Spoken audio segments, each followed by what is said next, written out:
बाहेरची पाणीपुरी खाऊन पोट आणि मन दोन्हीही भरत नाहीत, तर आज आपण घरीच खूप सारी पाणीपुरी बनवणार आहोत।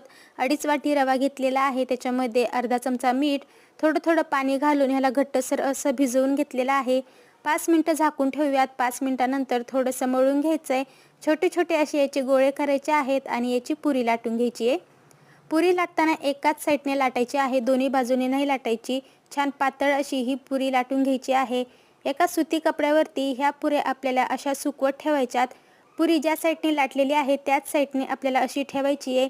नंतर थोडीशी 5 मिनिटे सुकल्यानंतर तळून घ्यायची आहे आणि तळताना सुद्धा ज्या साईडने आपण लाटलेली आहे त्याच साईडने तिला तेलामध्ये टाकायची आहे। छान अशी मीडियम गॅसवरती सोनेरी रंग येईपर्यंत ही पुऱ्या आपल्याला तळून घ्यायच्या आहेत।